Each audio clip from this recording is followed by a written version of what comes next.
You're all in for a great discussion between myself and Eric Draitser of CounterPunch.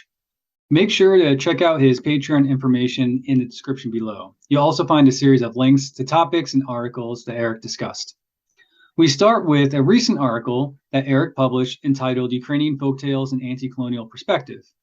From there, we touch upon the YouTube Twitter crowd, Alexander Dugin, multipolarity, BRICS, NATO, many more topics. It's a great video. You're going to love it. Make sure to check out the description for the links discussed.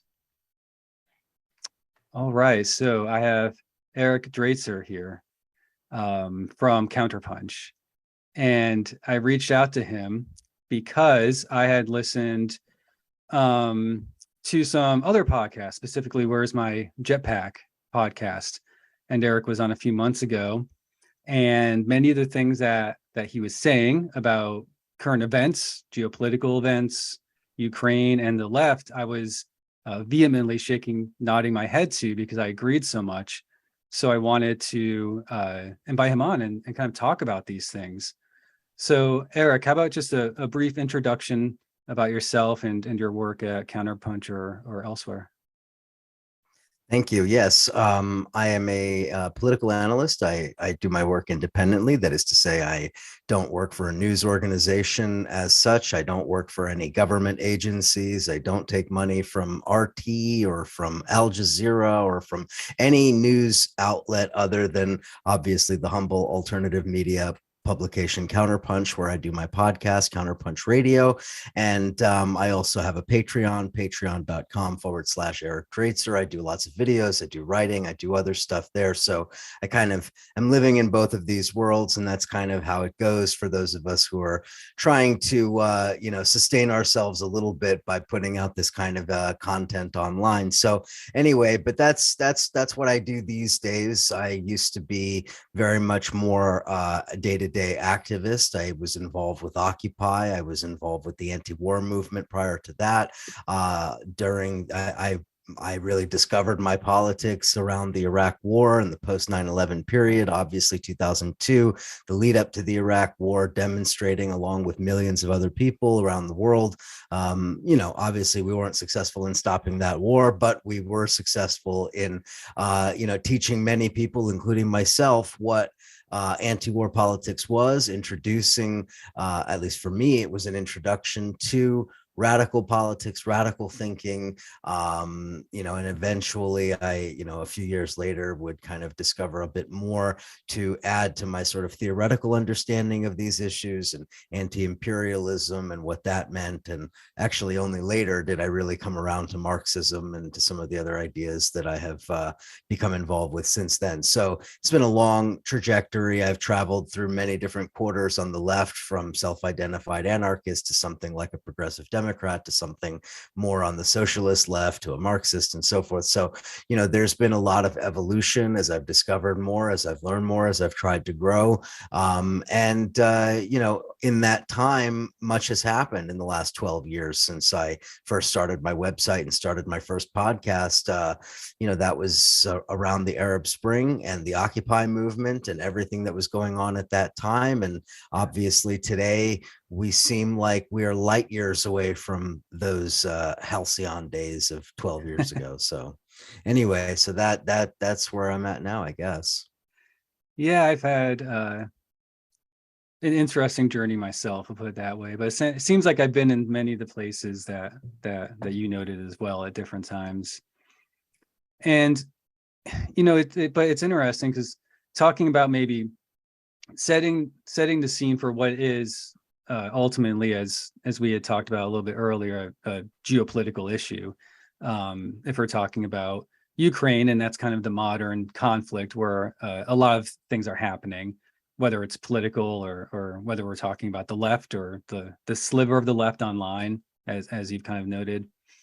But setting the scene, you had published something called Ukrainian Folktales and Anti-Colonial Perspective. And I wanted to know if you could just speak to that a little bit in whatever capacity you feel is appropriate, and why that. What about that book moved you to write about it? Well, I came across a very interesting book when I was at this antiquarian bookshop here in New York, not too far away from me. And it's a book of Ukrainian folk tales, and it was published in 1955. And while I'm not a Ukrainian historian, nor am I an expert on Ukrainian folklore, and I know actually next to nothing about it, to be honest with you, I knew what it was. I knew what I was looking at, even though I'm not a Ukrainian speaker. I do speak Russian. I can read in Russian, and the words are close enough to the Russian language that I knew it said Ukrainian folktales. And I was immediately sort of taken aback by that, because I had never actually seen a book of Ukrainian folktales. Not to say, of course, I'm sure they exist and probably readily available for people who are looking for them and know where to find such things in archives and elsewhere. But it wasn't the kind of thing that I had ever come across normally, in the course of, every day looking at books. And I do look at Russian books from time to time. I have a collection of Russian books, Russian art books, and things like that I've been interested in since I was, a teenager.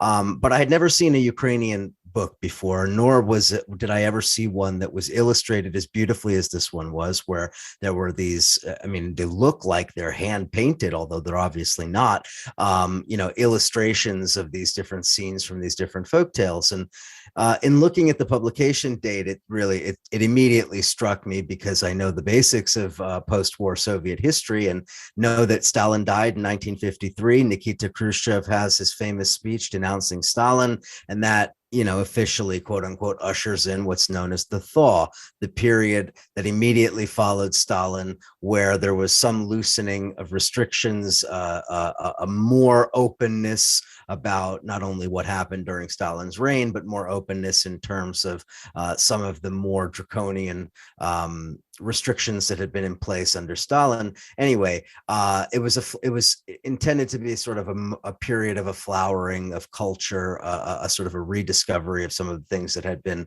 more or less suppressed. And one of those things that was to some degree reintroduced, and I say to some degree, I guess I'll explain why I say to some degree in a second, but one of those things was Ukrainian language and Ukrainian culture, which to a large extent had been suppressed during Stalin's period. And certainly up until the early 1950s, Ukrainian language existed, but it was like a foreign language, within Ukraine. It wasn't the language that you spoke at school. It wasn't the language of formal business. It wasn't the language that you used in normal everyday interactions. It might have been, especially in the western part of Ukraine, the kind of language you spoke with your grandparents, maybe at home, privately, what have you, right? So it was not, it was no longer in the mainstream of society in Ukraine under the Soviet Union.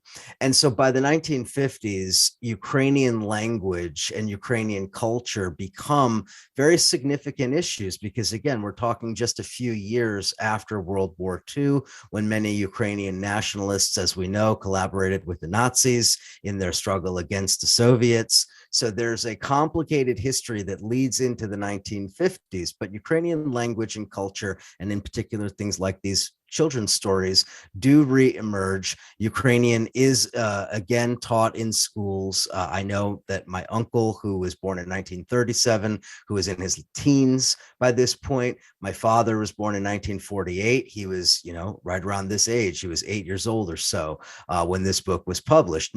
They come from Odessa, which was the center of Soviet Jewry. It was the Jewish epicenter of the entire Soviet Union, major Jewish population center, major cultural center. That's where my family comes from. And in speaking with my father and with my uncle, Ukrainian was this kind of thing that they sort of, it was a foreign thing, right? It was a thing that it was like you studying French in public school or studying Spanish or something. It was like a foreign language, right? So in any event, in reading through this book, or I guess I can't say reading, but in thumbing through the book and looking at it and using my little Google lens to translate the stuff I couldn't read, it was really fascinating to me, because it immediately became apparent how different this was from everything else. In other words, these were distinctly different from Russian children's stories, very different from the kind of stories that my family might have heard in the context of,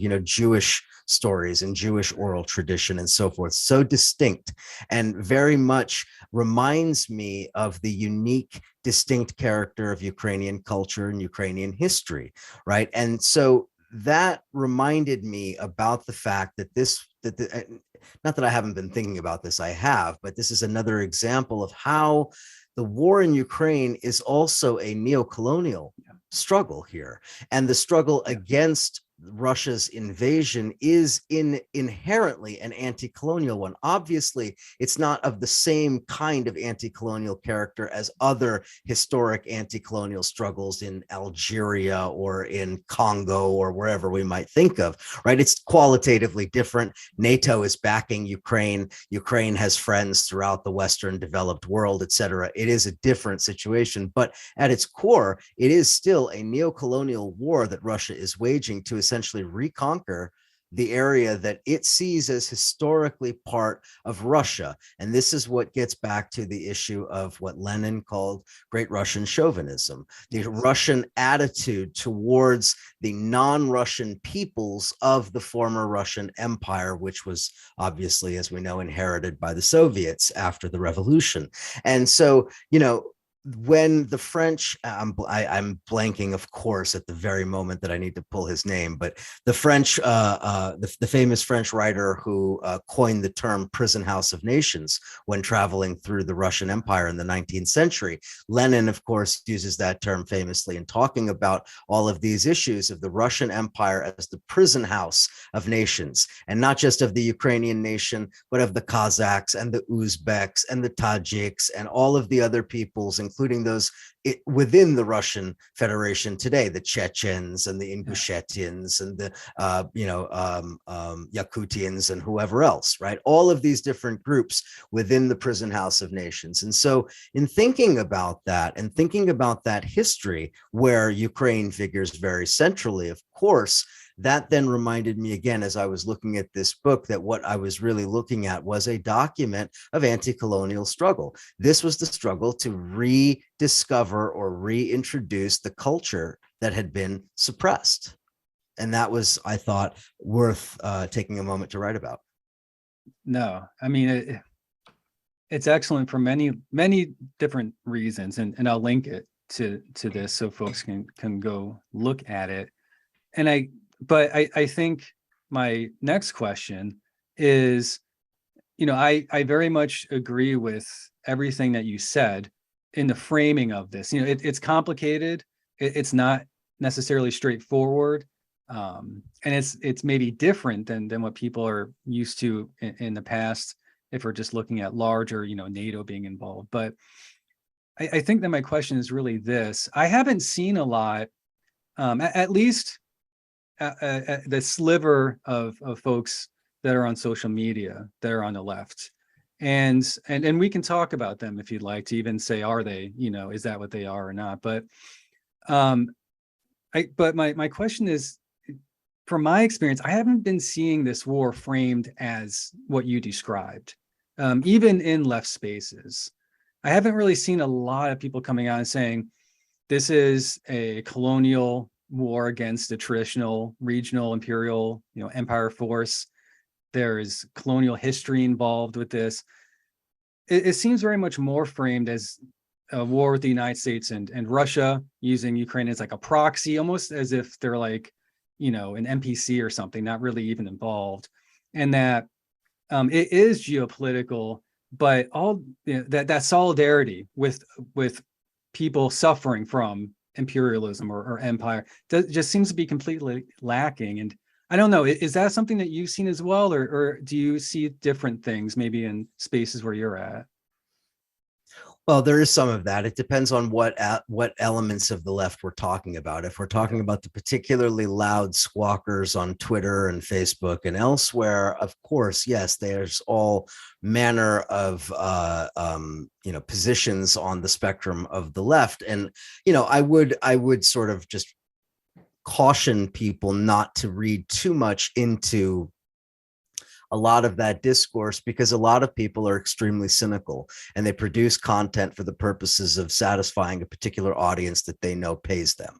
So whether that is their Patreon subscribers who want to hear nothing but glorious positive things about Russia and terrible things about the United States, or conversely, you know, on the other side of that coin, you know, whatever it might be, I'm a little bit hesitant to really put too much stock into what a lot of different people have to say. Now, to your question, though, I do think that there is an element of that. I think that there's probably, well, I would break it into like just a few different buckets, although I'm sure there's many, many others that we could point to. I think one is a very poor understanding of the nature of the conflict. I think that a poor understanding of this conflict, to some degree, deliberately made so by Russian propaganda and the various ways in which it's disseminated through the various channels on the left. But there is, I think, a failure to understand the nature of the conflict to a large degree. I think that there is a failure to understand the history that led to this conflict, both in terms of its recent history since 2014, and especially in terms of the history that goes back at more than 100 years.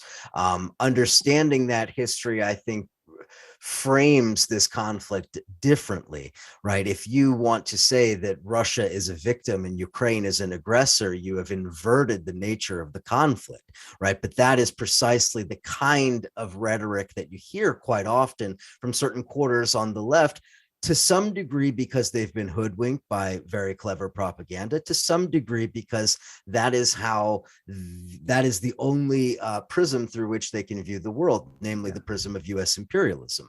And US imperialism as a global force is the giant elephant in the room that can never be ignored. And those who point to only US imperialism are correct to do so to a point.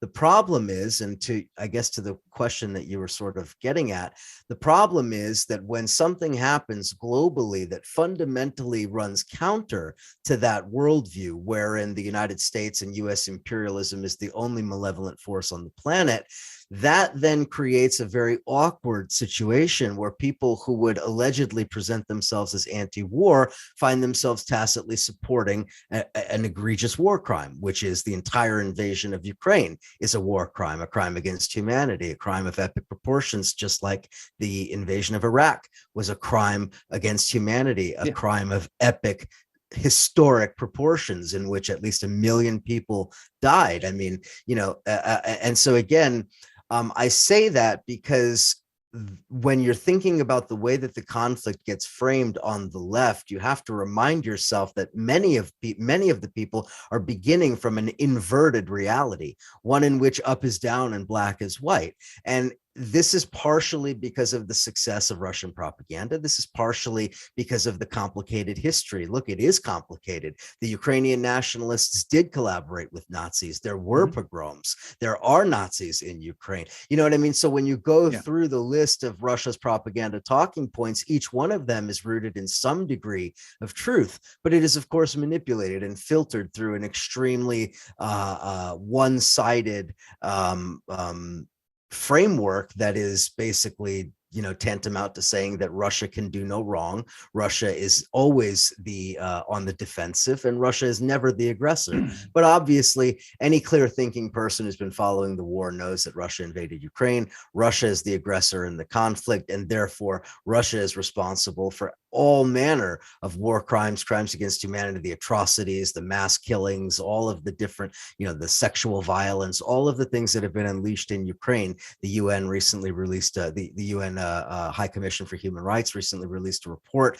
detailing just vast crimes against humanity, atrocities and sexual crimes that took place over just 5 weeks. So again, I don't want to get off the point here. I just want to say that to point out that there are plenty of people who are dishonestly evaluating this war, who are ignoring the human side of the war, which is, of course, just, you know, unacceptable, and B, people who deliberately misconstrue the nature of the conflict to say, for instance, this is a war begun by NATO and the United States that the Russians had no choice but to fight. naturally, that is the Russian perspective. The Russian talking point is, of course, going to say that. Why? Because it transforms Russia from a sub-imperial aggressor waging a neocolonial war against its neighbor to a victim merely trying to fight off the much larger bully, which is the United States and NATO. Globally, that narrative lands in a lot of places all throughout the global south, many parts of Africa and Asia and Latin America. There's a lot of receptive ears to that kind of a narrative, wherein the United States, which is the global imperial bully, is the one that is stoking the conflict, right? So there's a lot of reasons why, but ultimately, for the purposes of the left, I would say, to just boil it down to one simple statement, the left has misunderstood the nature of 21st century imperialism and the time and place that we're living in now. Those elements of the left do not understand that we have now fractured into this multi-imperial hell world that we're going to live through, where the United States is not only no longer the single global imperial power, but it is now challenged by equally reactionary and violent powers that are not equal in terms of US power, but equal in terms of their viciousness, equal in terms of their sort of malevolent effect globally. And you know what? I shouldn't say equal, because people will misconstrue that to say that it is equal to the United States. It's not equal. Rather, it represents an alternative form of vicious capitalism. That's a better way of saying that. They're not equal. It is an alternative, vicious capitalist imperialist form that has now taken the form of a far right-wing fascist politics. So now the global dynamic becomes no longer one of a single neoliberal capitalist imperialism, but rather neoliberal capitalist imperialism on the one hand and far-right fascist capitalist imperialism on the other. I'm going to skip down a few. I had some notes because I think that kind of leads directly into this idea of, well, there's a few things. I think we could talk about, for instance, a view of what multipolarity means in practice. For instance, foundations of geopolitics, fourth position theory, these types of things, and I, there's utility in understanding and delving into those. But I think just like stepping back and looking at those on a larger scale. And again, it might be contingent upon what audience we're talking about, and that's fair. But I haven't seen a lot of pushback, I suppose, on the alternatives to the hegemon, if that makes sense. I've seen a lot of arguments to oppose the hegemon, which is the United States, NATO, the West, neoliberalism, what have you, by any means necessary.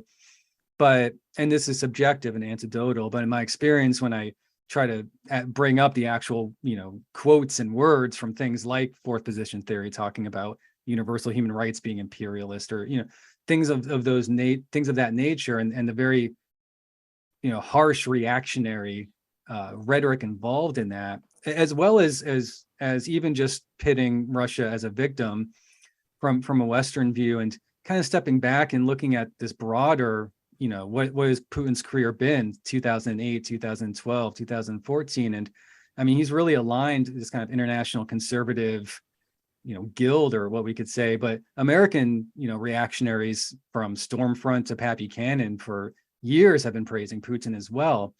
So, I think my question is, with all that said, where is that, why is there that lack of criticism to the alternatives of this hegemon? It seems as if the focus is only on NATO and the West, or if you're in the United States, your job is to critique NATO and the West, and not these other countries or these other options. That might not be a correct, observation. It might just be anecdotal, but is that something that you've seen ideological, strategic, through messaging, or I don't know. What are your thoughts on that? It depends on how you want to look at it, to be honest with you. It depends on who we're talking about. If we're talking about sort of those segments of the online community that regularly swallow our tea talking points or, are consuming the Russian media ecosystem. Sure, they've been talking about multipolarity, the BRICS, the Shanghai Cooperation Organization, Yes. all Yep. of the various non-Western organizations that were intended to supplant, or not supplant, but present an alternative pole to the single unipolar, hegemon of the United States and U.S. finance capital. This is something that's been around for quite a while now. I mean, basically since the term BRICS was coined by that Goldman Sachs guy. What, 13, 14 years, 15 years we've been talking about BRICS. And what is BRICS today? It's very little. In fact, it's another capitalist grouping that involves several non-Western countries, and it represents very little in the way of an alternative. It's the people that are associated with BRICS and the BRICS Development Bank and all of the various institutions that are associated with BRICS. These are the same people that represent finance capital in the IMF and the World Bank and the Asian Development Bank and elsewhere. So, it hasn't proven to be any kind of an alternative to capitalism or, finance capital as we understand it. Neither has the Shanghai Cooperation Organization proven to be anything close to a NATO-like force, which was, at least at one point, the vision that Russia and China would come together to develop the Shanghai Cooperation Organization, represent a balance, a check against NATO, which is, of course, nonsense, as we can see right now. The Russians and the Chinese can barely stay on the same page in terms of their talking points and messaging, let alone, having a close military alliance. So, the notion of these multilateral institutions coming to supplant Western imperialist capitalist institutions, that's been shown through real world experience to be nonsense, to be mostly bluster, mostly propaganda. What has proven to have been actually developed, things like China's Belt and Road Initiative, things of that nature, hard infrastructure projects, things like that, which was also very much, talked about as, part of the future multipolar world, etc. Much of that is also in question today between Russia being involved in the war in Ukraine and the sanctions and the economic war against Russia over that invasion of Ukraine. That has raised questions about the viability of the One Belt, One Road northern route. There's questions about the viability of the southern route because of instability in Pakistan, and then the questions in Iran. And there's many reasons why these various non-Western aspects of multipolarity, as it's called, have sort of proven to sort of not, I don't want to say they haven't come to fruition. They have, to varying degrees, but with mixed results. Let's put it that way. And obviously, we've seen COVID took a huge chunk out of a lot of these plans as well. China's economy is staggering. Russia's economy is a complete joke. So again, there's the idea of an alternative to the West is frankly ludicrous, quite frankly. Now, what is happening, of course, is that there are global impacts with the war in Ukraine. So you do see countries like India and China and Indonesia and other countries that are increasing their imports from Russia, primarily energy, of course, that they are trying to take advantage of the current situation and buy Russian energy at huge discounts, et cetera, right? These things don't fundamentally alter the global economy. They're temporary changes based on current conditions. So same thing is true with the SWIFT system, the debt settlement system for interbank settlements, right? The Russians have been frozen out of that. There was always talk that the Iranians and the Russians and the Chinese were going to come together and they were going to build an alternative.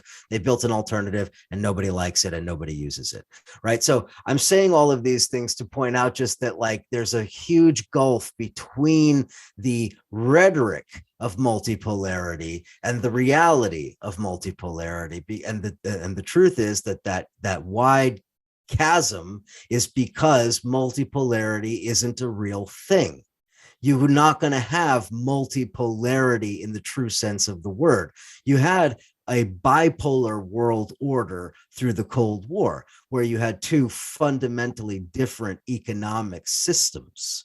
You don't have two fundamentally different economic systems. What you have are countries that are not part of the Western capitalist imperialist system who want a piece of the Western capitalist imperialist system. And that is what, unfortunately, we're watching playing out. Excellent. Yeah. And as you're, so as you lay that out, just excellent. I'm also thinking to myself internally, if I'm, let's say like a Westerner and I present as left, whatever that, means to the individual. And I'm hearing what you're talking about. It sounds very much like what you would hear if you're reading about the European Union, the G, whatever number we're at summits. It sounds very much like trade deals, economics, that are an alternative, but are still somewhat like a mirror reflection of what's happening in the West regardless. I'm kind of wondering where's the leftism in that? It's an alternative, but what in that alternative is it that you're really supporting? And I think that kind of like leads me to something that you had said earlier on that Jetpack podcast, where you said that some rhetoric coming from the left can sound or does sound very much like Bush era rhetoric towards Iraq. And to me, I think it's in that same vein, to where if I'm looking at things maybe online, like you're saying, I'm looking at it and I'm saying this is the we could say it's propaganda or Russian propaganda or people making money, but the messaging that I see very much seems like an inverted version of Iraq. But it's just Nazis now, and it was Wahhabists then, or Islamic fundamentalists, or evildoers. It could be Satanists now. That's kind of a thing with messaging. And yep. I don't know. Could you speak to that and kind of get me on the right path with that? Absolutely. Actually, just it must have been just a couple of maybe a week or 2 weeks after the Russians invaded in late February, early March. I wrote an article for CounterPunch entitled "The Kremlin Goes Neocon," and that was the entire thrust of the article, was examining precisely what you're getting at, why it is that Russia is waging a war that is just step by step right out of the neocon playbook. I mean, right. Almost down to the letter, from the shock and awe opening to the historic justifications to the justifications around, well, in regard to Iraq, it was Al-Qaeda and terrorism. In regard to Ukraine, it's Azov and Nazis. Similarly, all of the various WMD in Iraq, biolabs in Ukraine, yes. Chemical weapons in Iraq, dirty nuclear bomb in Ukraine. I mean, it goes on and on and on. And I mean, there's probably a dozen more points of overlap that I would point to where we can see, and in fact, if you live through the Bush era, you very vividly remember that Bush and Putin had a thing.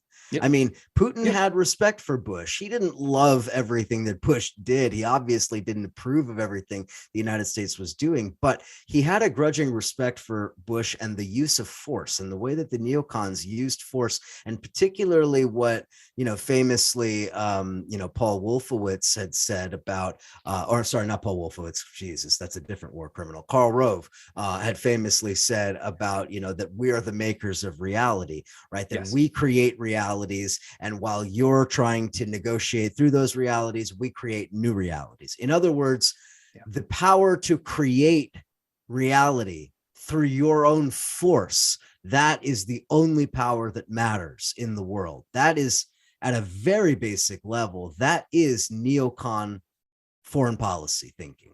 The neocons believe that the United States had to use power in order to create realities on the ground around the world. That is, like, quite literally what neocon thinking is. And in fact, that is pretty much what the Russians have applied in Ukraine. And now, obviously, as with everything Russian, it's a poorly made copy of the American disastrous, cancerous American product that initially, as was the case throughout the Soviet period. The Soviets, famously, and now it's of course a sort of a retro cool thing to look at, where they would make their own copies of Western products, oftentimes much lower quality and so forth. Yeah, I love that kind of stuff, right? Cool. We love that sort of stuff.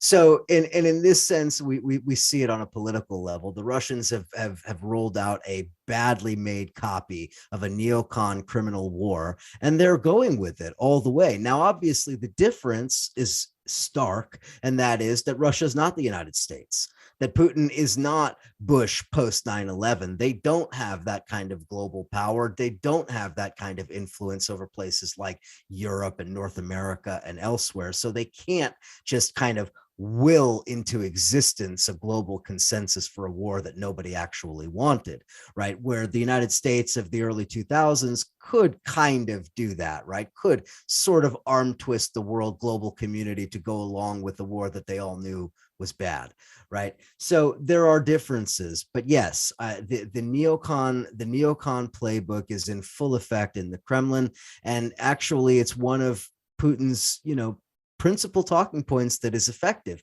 namely that there's nothing that the Russians have done that the United States hasn't done over and over again. And that, again, is an argument that lands very nicely in a lot of corners in this world. And that is part of the reason why Biden and the United States and the Europeans and others, why they're having a hard time countering at least some of Russia's propaganda. Some of Russia's propaganda is utterly ludicrous and totally absurd and laughable, right? But some of it, especially on these type of points, is extremely effective. And you said creating reality. I put that to the side, because I think it might transition. Because when I look at when I'm looking at this phenomenon, trying to analyze it, and that being kind of like how the left is reacting to the modern world, I suppose, just generally speaking, I see, as you said, especially when you get onto YouTube and Twitter and these spaces, I do see somewhat of an inverted reality, and it could be based in Russian propaganda, and it could be other things, and it could be pieces too. But it seems like a lot of it kind of goes to, and it's much earlier, but it seems like a lot of it goes to Syria and what happened with Assad, and some conspiracies about white helmets and what the US was doing and what Russia was doing, and that perhaps there were some, I don't know, divisions in the left at that time. I don't know, what do you think that Syria was like a pin, that you put in the map of saying stuff is different now than it was before when I'm looking at left spaces, or not really? Is this a consistent stream that you saw in Syria was just another stop on the way? Syria is qualitatively different. You're right to point to you're right to point to Syria. I mean, there's a lot of reasons, and we definitely do not have time to delve into all of that. To all of that, I'm not saying it to try to dodge the question. It's hard to know where to begin, because I feel like I was a primary actor in a lot of that. Going back to 2010, 2011. So I will say that. All right, I will use my own evolution on the issue to try to draw a larger point. I began on that issue much more in the pro-Assad camp, namely because I viewed Syria as basically a 21st century version of Afghanistan, whereby U.S. intelligence would provide weapons to very unsavory, Salafi jihadi type fighters for the purposes of creating a quagmire, et cetera, right? So from the anti-imperialist perspective that I held in 2011 and 2012, it seemed to me that what we were witnessing was a new stage of what we had just witnessed in Libya, which was, of course, an uprising against Gaddafi, which is quickly hijacked by various intelligence forces and ultimately becomes a NATO war of regime change within months, right? And so, and I was very active on resistance to the war in Libya, which also coincided with Occupy. I was organizing anti-war, trying to organize anti-war forces within Occupy, unsuccessfully, I would add, but that's a separate story. But anyway, that was happening. Story. That was happening simultaneously, and the uprising in Syria had already begun. We saw what was happening in Libya, and I immediately applied that to Syria, because to me it was basically two sides of the same conflict, right, or two sides of the same issue. And I held that view for a while because it seemed the most logical one. It certainly jived with what the information was that was coming out of mainstream sources. I still remember the exact headline because I cited it so many times in the New York Times, June of 2012. CIA said to steer arms to Syrian rebels. I have that memorized and burned into my brain because I cited it hundreds of times in dozens of articles all over, right? And I forget the name of the author of that article now, but it doesn't matter anyway. And so it was like confirmation of a very straightforward understanding of that conflict. And as it evolved and as things began to turn once, twice, three times, and then eventually the injection of what became the Islamic State emerges and the conflict changes again, I began to read more from Syrian communist voices, people who were from the Syrian left, who had basically either spent decades in prison or were writing from Germany or elsewhere because, they had to flee the country, etc.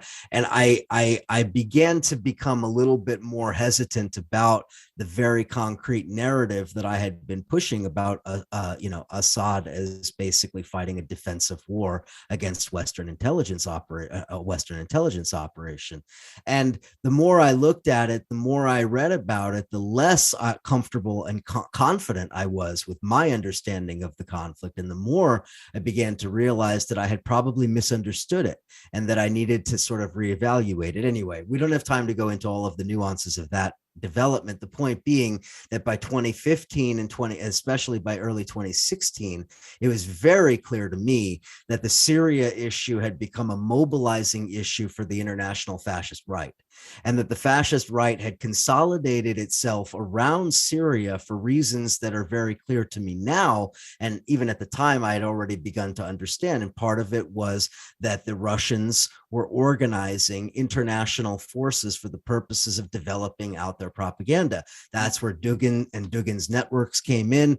Dugin and Dugin's people sent international observers from all over Europe and elsewhere, from far-right parties, etc. They sent them into Donbass. They sent them into Syria to, quote unquote, document what was happening in order to develop this alternative narrative of what was going on in Syria, an alternative narrative of what was going on in Donetsk and Lugansk, etc. Right. So this is part of a global propaganda operation, and Syria was to a large degree at the center of that. And it's part of the reason why, for many of us, it became very apparent that this was not a left-wing cause as we look to our left and look to our right and realize that it was like a neo-Nazi on one side and like a white supremacist conspiracy theorist on the other side, right? And you're like, what the fuck is going on here? Excuse me, I don't know if we can curse. The links go to Stormfront. Yeah. So it's like, what's going on here, And it increasingly became clear that I had been,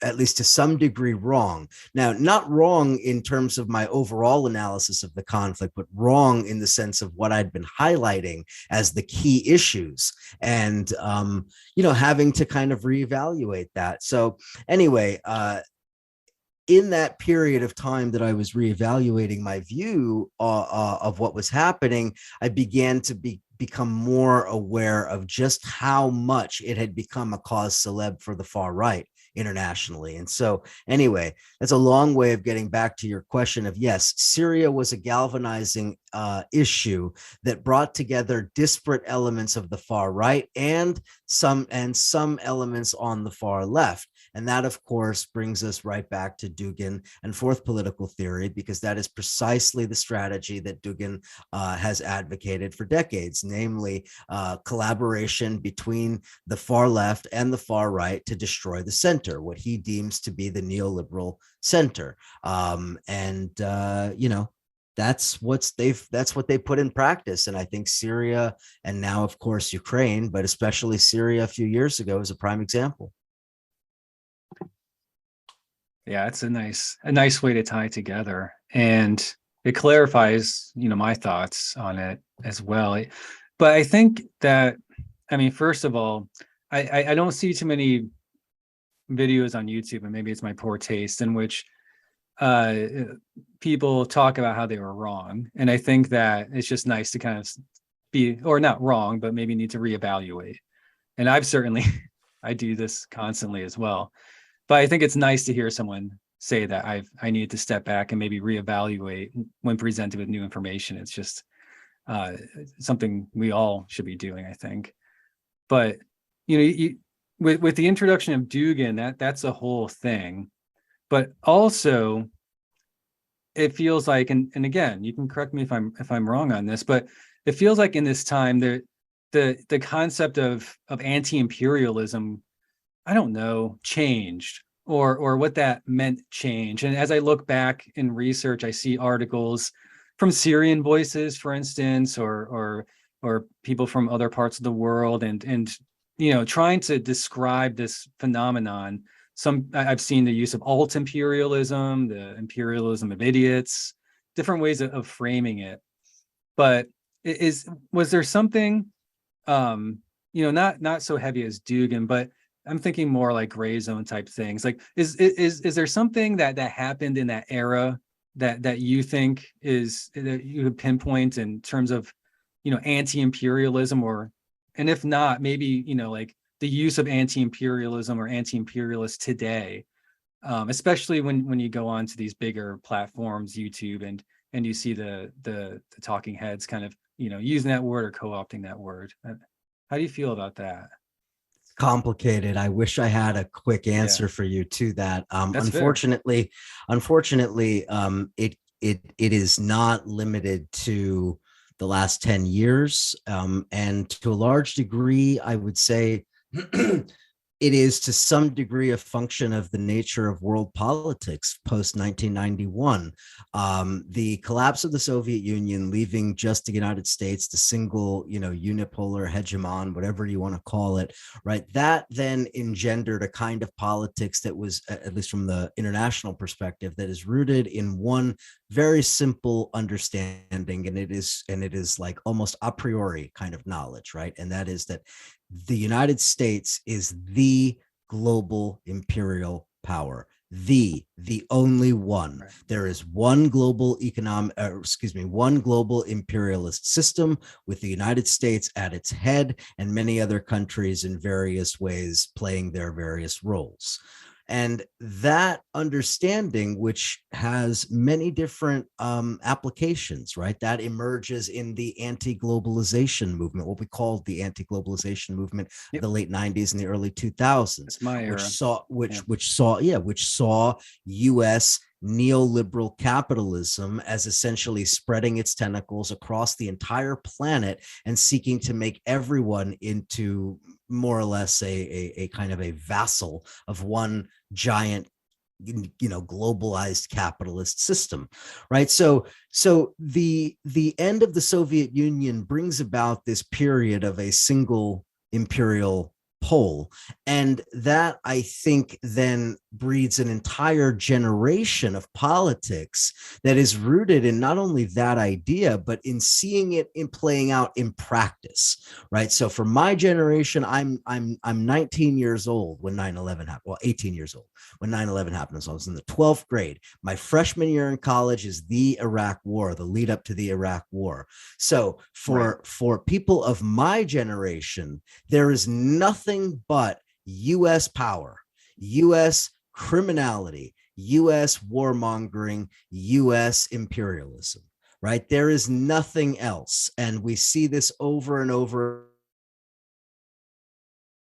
and over again, even before Iraq. We see this with the NATO bombing of Serbia. We see this with the entire debacle over Kosovo. We see this in Bosnia in the mid 90s as well, right? Many examples where the United States and NATO are the military force, and for those of us who are anti-war, it's very clear where the evil player is, right? We could see it written on the side of their jets as they're bombing innocent people. So I say all of that to say that the notion of anti-imperialism becomes essentially the notion of anti-American imperialism or anti-US war, right? That anti-imperialism becomes synonymous with being anti-war, which is synonymous with being anti-US wars, right? If you're living in the United States, you're not typically involved for the most part in, an anti-war movement about some tiny war in some faraway place, right? The anti-war movement is about US wars, anti-war politics about US wars, etc. So this is the thinking that really is relevant basically all the way up until the very recent period. I would say at 2016 is where this really fundamentally changes. And I'll explain why I say that in a second. But this basic understanding is what leads us down this path, right? Because what happens then is that every time the United States invokes its military force, or really anytime the United States invokes any kind of power, the anti-imperialist position would be to take the opposite side. Right. So that is how you get to that basic sort of dynamic. And then what happens when the imperialism is coming from somewhere that's not the United States? That is when you end up in this extremely awkward situation where people claim to be anti-imperialist while supporting a clearly imperial revanchist neocolonial war, while simultaneously pretending they're not supporting it. So they're both supporting it and not supporting it. They're both imperial and anti-imperial at the same time. This is the disastrous politics of certain quarters of the left today. And it's what I'm fighting about every freaking day.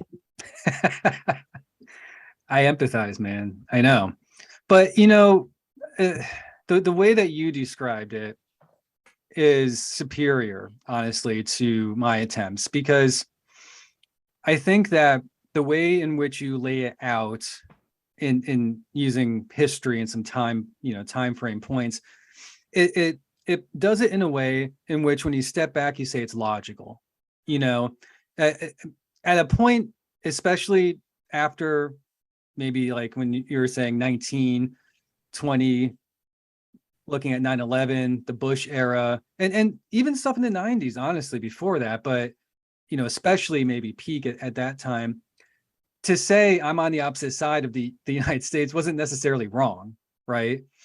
But as we move forward and as things become more nuanced and different, I suppose, all of a sudden this kind of template, which is kind of, it lacks any critical analysis, and it's kind of, it's a template. There's not a lot going on with it in terms of theory, but you're usually right up to that point, saying, well, yeah, if it's NATO's on the side of playing, I'm on the other side of this, conflict, bringing up to a point in which now there's more nuance involved, and maybe that was Syria, or events leading up to that. I don't know, but it at least rationalizes it, because there are, I'll be honest, times where I'm looking at this phenomenon, we'll call it on the left, and anti-imperialism, what have you. And I'm just saying, how did we get here? How do you go from having saying you have like solidarity with global people, and then dismissing rebels and calling them like the same thing that Bush was calling people in Iraq, And I think that the way that you described it helps maybe shed some light, at least on the authentic progression of things. There's always the people that are making money and the propaganda, but I do feel like, and I've tried to kind of focus on, yeah, you're going to have the people with the microphones and they're going to say things, but it's more about like the audience and the people reacting to it, and how are they seeing this and seeing different things than I am, you know? But I think perhaps what you just stated, this timeline of events, especially maybe I hate this, I'm a little bit older, but if the major events too were as you laid out in your life, I mean, that's a big socialization agent and life experience agent too. And it's been fairly correct until recent. And so why would I believe somebody telling me now that it's not right? Look, the truth is that I think everyone on the left is going to need to embrace the fact that the war in Ukraine is awkward. It puts us in awkward political positions, everybody, as far as I'm concerned. I don't feel 100% great about speaking on behalf of a country that is being supported by NATO. It doesn't make me feel wonderful to know that at a very basic level, I'm technically on the same side as a NATO-backed country.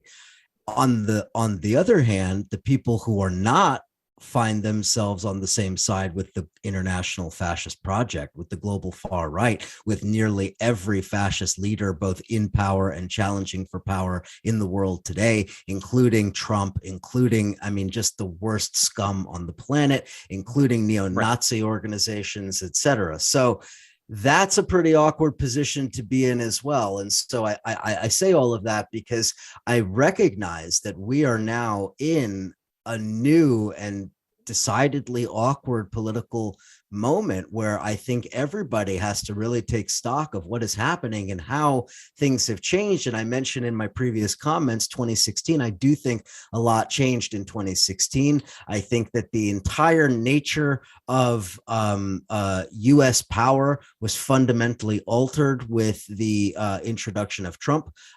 Trump and the fascist movement that he represents, which is now a fully formed political operation that is, in my opinion, poised to take full power in the United States in the next 2 years.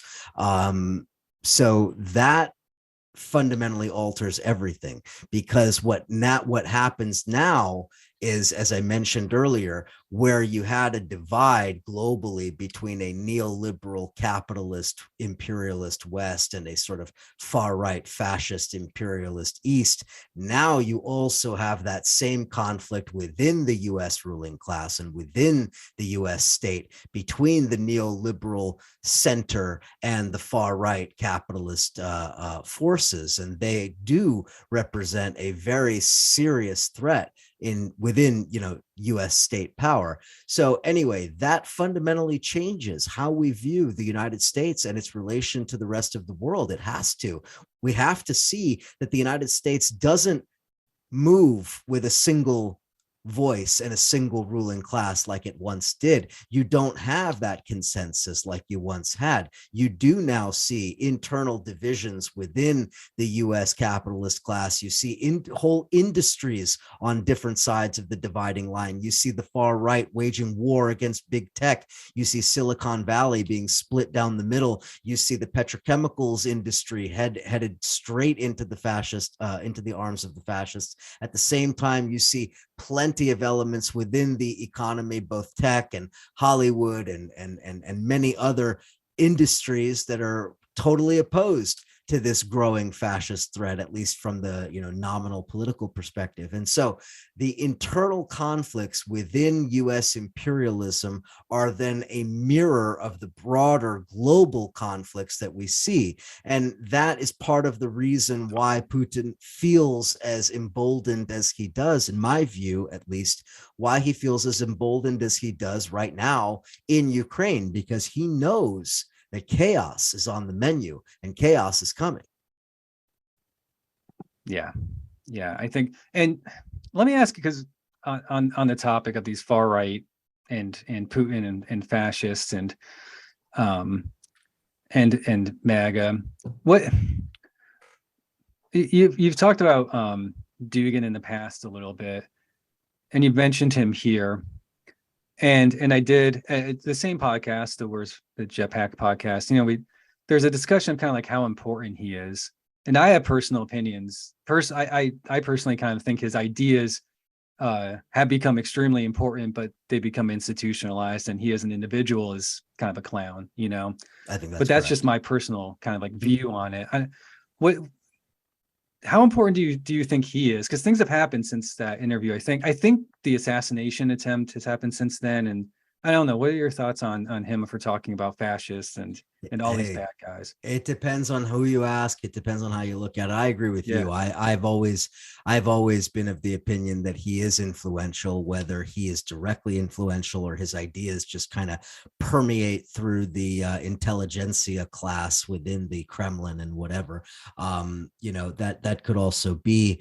I mean, we don't have time to do a full crash course on Dugin. I mean, Dugin comes out of the correct. National Bolshevik tradition, which is ultimately a Russian fascist tradition. He is the main exponent of what is now called Eurasianism. He's not the inventor of Eurasianism, but he's the modern popularizer of this idea, which is ultimately simply a Russian imperial revanchist idea, whereby Russia, as the land power of the Eurasian landmass, has the natural right to rule basically the Eurasian landmass, while the British and the United States and the Japanese and others are these maritime powers that are meant to rule the West and so forth, right?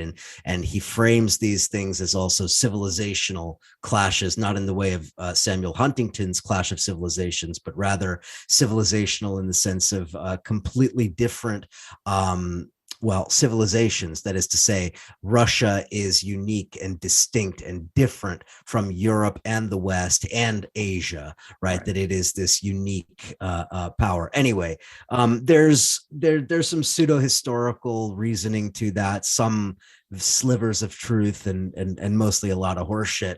But Dugin is extremely influential, primarily because his version of politics gained a lot of traction in mainstream Russian society, and rather not even so much in mainstream Russian society, but in mainstream Russian political culture. Remember that Russia is an extremely depoliticized country where 85 to 90% of people have nothing to do with politics, don't have a political opinion, don't pay attention to politics, etc. Maybe that's changed a little bit since the war and everything that's happened recently, but that is generally the case. And that is the result of Russia's history. I mean, let's not forget that before 1917, there was no such thing as any form of political representation. There was simply the czar, the autocrat. There was even with the establishment of a Duma in 1905, after the 1905 revolution, ultimately, you had no rights. You had no actual political rights.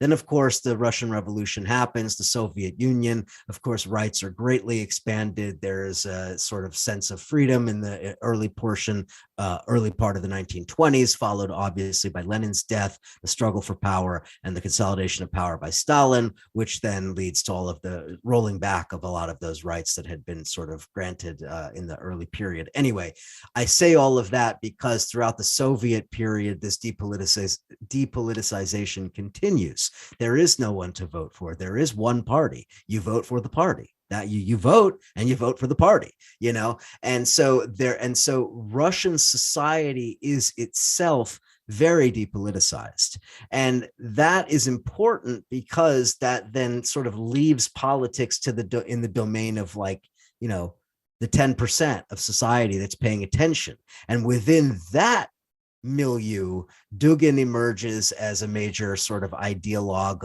of what we would probably call the new right in Russia. I don't know that they would use that term, but anyway, so if you ask Russians, as I've interviewed Russians and asked about Dugin, they laugh about it, right? Because inside of Russia, Dugin is like an Alex Jones type figure. He's a YouTube type personality who puts out these videos of himself giving these grandiose pronouncements and pseudo philosophical jargon about whatever bullshit he's on that day, right? And people kind of laugh it off or whatever, the way that you do with Alex Jones and his latest rant. But Dugin's propaganda, I would contend, has never been for Russian domestic consumption. It is really intended for audiences outside of Russia, in particular Western audiences, and especially left-wing and right-wing audiences, far left and far right audiences. And so in my view, Dugin's propaganda and Dugin's networks, and when I say networks, I should clarify what I mean.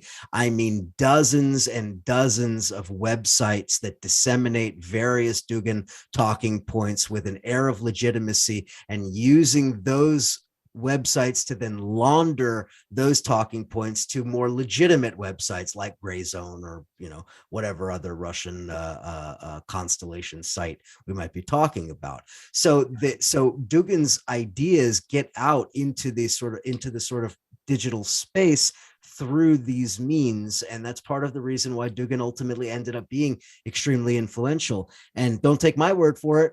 According to U.S. intelligence, Ukrainian intelligence thought Dugin was important enough to assassinate him. And Dugin's daughter, Dugina, was herself a fascist ideologue who called Ukrainian subhumans, who called for the liquidation of Ukraine, et cetera, et cetera. So these are not, the kind of people you want to be playing in the sandbox with. These are fascists, and we should be clear-eyed and sober-eyed about who we're talking about and what it is that they, what kind of politics they eschew. Remember that Dugin was part of the reason why he ended up on the US sanctions list is because he was the one who initiated the 2014 invasion of Donetsk by paramilitaries and the Russian fascist forces that ultimately streamed into there. He famously is held with taking a photograph of him holding a rocket launcher, calling for Russians to go and fight basically a holy war in Ukraine. So Dugin is not some bystander here, and he's not just some author sitting at home and writing books. He's an active recruiter, an active ideologue, a propagandist, somebody who has been intimately involved in helping to create the conditions for this war. And ultimately, if there were any justice, Dugin would absolutely be facing war crimes charges at The Hague. But I think we all know that there is no justice in this world. Because Bush would be right next to him. I know you probably can't answer this, so it's not fair to ask, but I'm answering because it's just more exasperation from I think my point of view. But you brought up in that, especially at the end, how yes, like Dugin and his various networks, his Eurasianist Party, Eurasianist networks, what have you, other bad people, RIM, whether we're talking about other white supremacist groups in Russia, or just nationalists, ultranationalists, etc., working in coalition in Donbass 2014 early. What I just heard you say, and again, maybe it's the audience, and maybe that's the expectation, but I just don't see that said very much. I don't hear very much about Task Force Rusisch, or I don't hear about Wagner Group. I don't hear about what Alexander Dugin was doing at that time, or I don't hear about the Russian imperial movement. And my question is really like, why? I would think that even if it's for sensational, even if it's to make money, and you want swastikas out there and things like that to grab attention, and you get that maybe with Azov Battalion, but like, I just don't, all of that you just stated, I don't see very much at all anywhere, but including a lot of left spaces. And I just don't know why. Do you have any insight on that, or is it a question for you as well?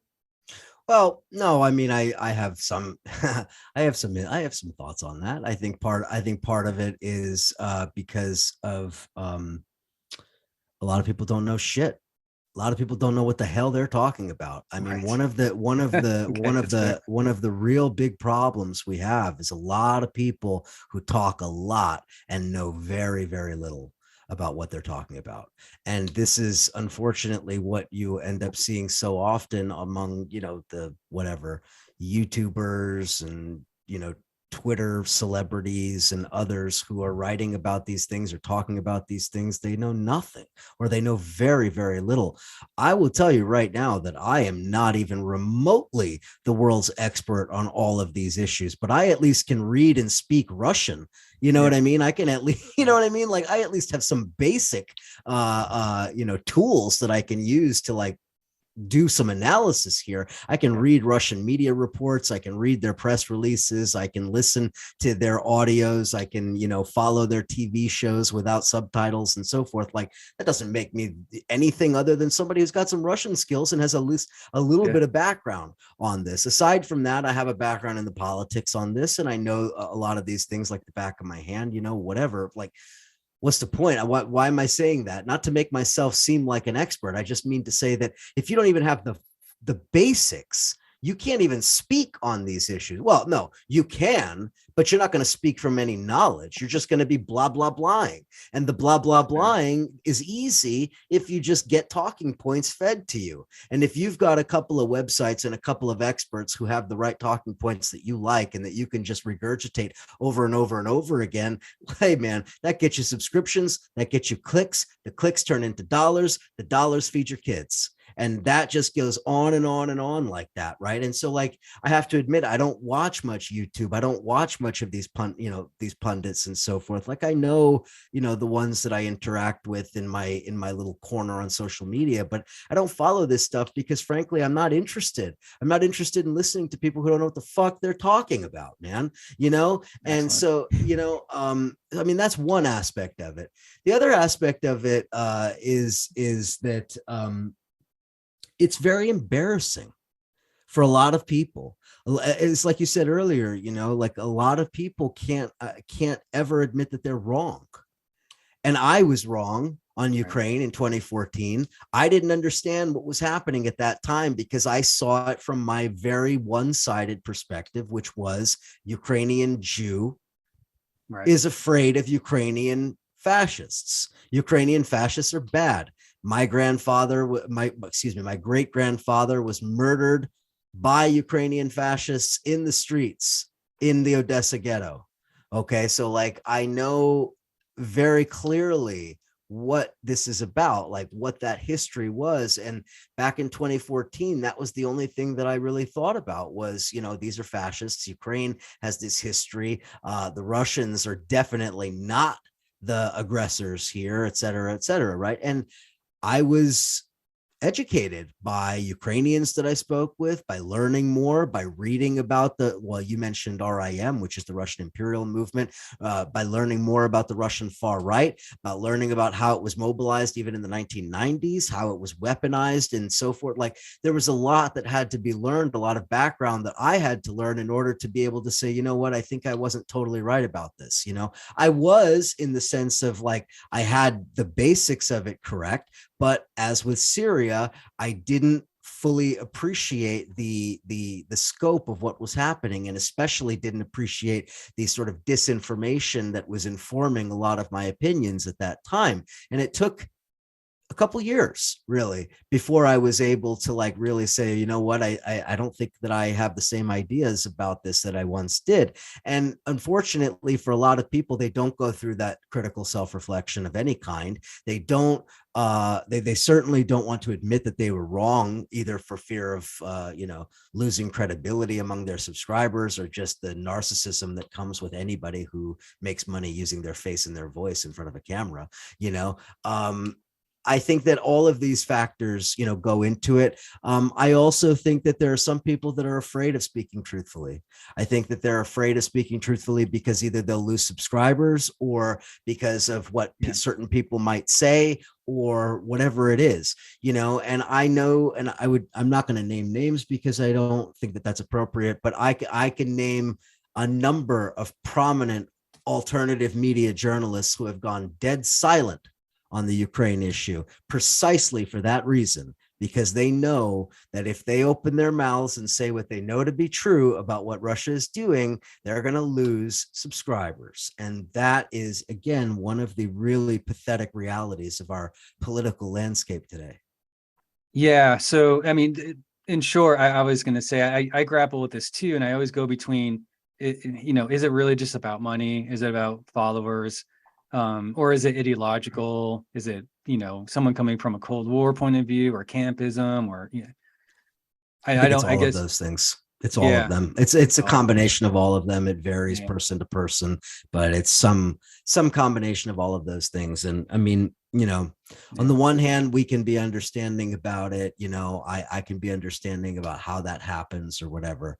On the other hand, I have no tolerance for this fucking bullshit. I'm going to Yeah. tell you truthfully, these people are bending over backwards and making excuses for what we all know to be a crime against humanity of epic proportions. I will not stand for it. I will not go along with it. And I will absolutely speak truthfully about what this war is. And I don't give a damn who says what. Yeah, man. I mean, I'm with you, and I get buried all the time on social media, and it's fine. You know, that's okay. And also, you know, you talked about, I mean, you have some very specific history regarding, you know, family history to that region. And, you know, I think it is maybe fair to say some folks just don't know, you know, and even I don't have any history like that, but I mean, I have an undergrad in history. I worked at Ukrainian Historical Society for a while. You know, I probably have things in that context toolbox that other people don't. But but I think you're right. Even if you don't have that, there does come a point to where you do need to be able to accept that, you know, something's not right, like you did with Syria, and go out and you know, figure it out, right? Or go a different path. And even with me, I made one of these videos about Ukraine because I did have some history about it, and I was looking at social media, and I just knew inherently, not specifically, but I knew inherently, I was like, this stuff's not right. You know, like I remember from the background that I had, like this isn't even accurate. But after I made that video, someone messaged me and said, it's great that you did this, but a lot of people are doing this. And I didn't even understand what was happening at the time, you know, regarding that type of media. And they said, could you talk about the Russian side? And I mean, I had to go look at like research papers. I got stuff from, you know, I paid for some papers and looked at their citations and went to those sources. And, you know, it wasn't necessarily easy either. And I guess I'm just saying that too.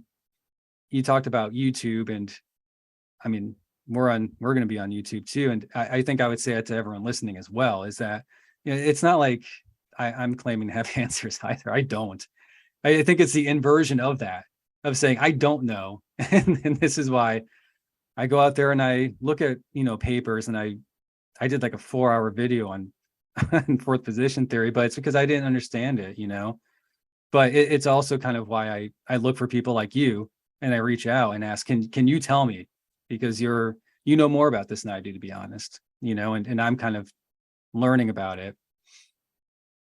And I think that kind of brings it to near the end, because it brings me to the most awkward point of this discussion. And as I talk about learning and trying to, you know, self-analyze, it things that you said earlier are what I grapple with. And you know, NATO, I think, is a big one, in that you don't want to defend NATO. It's objectively not good. And there's a lot of history that you describe to justify that.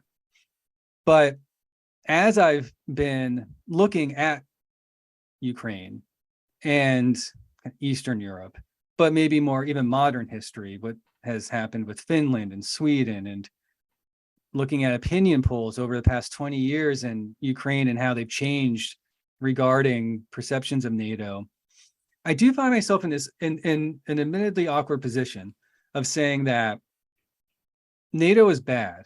It is, but there are a lot of people, not governments and not ideologues, you know, but there's a lot of people out there that at one point were asked by somebody, do you think you should join NATO? And they said, yeah, you know. And I try to look at the people involved and have solidarity or empathy with them over other discussions, I guess. And it's a tough place to be, because I'm not about to sit in the United States and tell people in other places in the world, NATO is evil and you're wrong for wanting to join it, you know? But it objectively has a very bad history too. And it's something that I grapple with. I don't know. What are your thoughts on that kind of position, I guess, that awkward position of saying, look, there's a reason why folks, not governments and not, you know, but people wanted to join NATO. But again, a left perspective, NATO's not great, right? Yeah, I mean, excuse me, it's a tough question. I mean, ultimately, NATO is probably the single most uh, destructive force globally that there is. I mean, when I say NATO, I include the US military. I guess Yeah. I'm sort of folding those two things together. NATO is technically separate from the US military, but not really. So it is it is the force, it is the greatest force of evil on the planet. It has destroyed, I mean, at least a dozen countries in the last 2 decades. Let's not forget that the entire 20-year occupation of Afghanistan was done under the banner of NATO. The destruction of Libya was NATO. The Yep. destruction of Serbia was NATO. I mean, we could go on and on. NATO has been involved in egregious crimes against humanity. So I think that we should be clear-eyed about what NATO is. Now, your question about individuals in Eastern Europe, people, citizens of Eastern Europe wanting to join NATO, well, people are always going to respond to what they view as the immediate threats of their own experience, their own lived experiences. And for somebody in Latvia, the lived experience was the experience of occupation by Russians, Yep. not of NATO, not of the United States. So it makes perfect sense why the Baltic states, for instance, immediately jumped to NATO almost as soon as they could, essentially. And why, conversely, why the Russians didn't make nearly as much of a fuss about their entering into the NATO orbit as they did when NATO tried to expand to include Georgia in 2008, or the various overtures to Ukraine, et cetera. So yeah, I don't think any honest person could really, not understand where the impetus would be for joining NATO. At the same time, I think it's also probably important to note they're not asking our opinions, right? People of Eastern Europe are not asking what our opinion is of what they should do about their own futures. And I'm not going to sit here and say that I have all the answers and they're just stupid Eastern Europeans who don't understand anything. However, I will say that you should be very, very careful about what you wish for when it comes to NATO. More to the point, NATO would be perfectly happy to sacrifice the people of Eastern Europe when it comes down to it. So let's be very clear about how realist thinkers in the United States think about conflict with Russia. They think of Eastern Europe as the wasteland that will be obliterated so that the West can survive. But anyway, I don't want to go off on a tangent other than to say that I think that NATO is a very big problem, and NATO should have long since been abolished. At the same time, we should keep in mind that it is Russia's war in Ukraine that is sustaining NATO. Yes. It's not the other way around. Yep. NATO was dragged through the mud in all of those conflicts that I previously mentioned. NATO's reputation was as low as it had ever been after 20 years in Afghanistan, the debacle in Libya, and all of the other crimes, right? NATO was seen as something that maybe needed to be reconsidered by some quarters of Europe even. Okay. And then Russia invades Ukraine and instantly reestablishes NATO's entire reason for existence. Since that time, NATO's boots on the ground. I did a quick analysis of this. This is like 4 months ago, so it might be even worse now. But as of a few months ago, NATO's troop presence in Europe had increased 1,000% since the Russian invasion. NATO's military exercises are increasing exponentially. NATO membership has increased to welcome Finland and Sweden now into NATO, traditionally neutral countries. What's my point? My point is the war in Ukraine is fueling NATO. It is driving NATO. It is building NATO. It is reconstructing NATO. This is the other side of this that people are not they're either not getting it or they're deliberately ignoring this fact, or I don't know what. But the point is, the Russian war in Ukraine has built a NATO to last another 50, 75 years. And unfortunately for all of us who are anti-war activists and have been from the very beginning, our goal was always to end NATO. And instead, now we're in a bad situation where Russia is helping to fuel NATO, and we find ourselves in the middle. Yeah, I have nothing more to say. I think that's all accurate. A few times in this, you had stated it depends who you're asking. It depends on the audience, right?